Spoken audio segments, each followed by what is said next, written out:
Hi, I'm Wendy from ShinyHappyWorld.com, and today I'm going to teach you how to stuff something, a pillow or a stuffed animal. I'm going to teach you some stuffing tricks.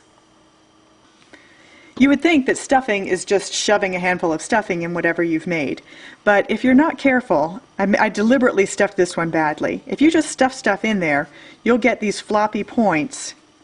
Anything that's sticking out of what you've made is not going to get stuffed because the O got blocked here because you just had a big old wad of stuffing. So what I'm going to show you today, I've got a tricky little shape, a little triangle with some points on it, and I'm going to show you the right way to stuff it. And that is not just taking a big handful and pushing it in there. You want to take your stuffing and kind of pull it apart so it's loose and fluffy. And you want to take some very small bits of stuffing. And you always want to start with the farthest and smallest points in whatever you're making. And put in a tiny little bit of stuffing and fill that point up. That point is now nicely stuffed. I'm going to do that with all of the points of this. Teeny little bits of stuffing to get into the teeny little points. Pinky to get it in there. You can use a chopstick or something like that to help you push it into the points too. I just usually think my hands are a pretty useful tool. So I put a tiny little piece of stuffing in each of the points, and now they're nicely stuffed. So I'm going to take a slightly bigger couple of pieces of stuffing, slightly bigger one, and I'm going to put it in the slightly wider part of that point.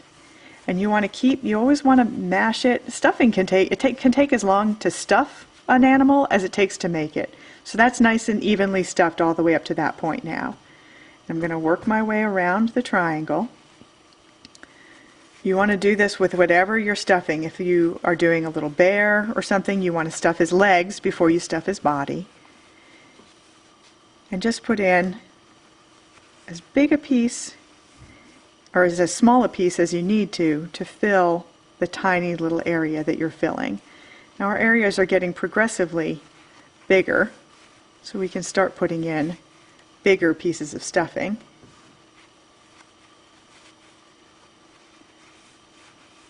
So all of my points are pretty well filled.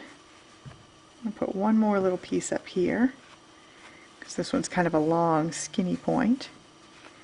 And now all I have left is this flat place in the middle. Now I can take, probably not that big, but I can start taking some bigger chunks of stuffing. And again, I want to get as far away from the hole first as possible from the opening that I'm using.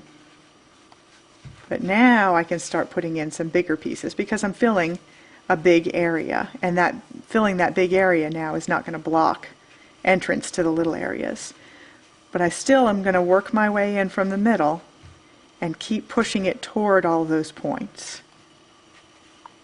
So there you go. Now you put a little bit more stuffing in there, but you get the idea. All of those edges are really, all those points are really nice and full, and it's got consistent stuffing throughout.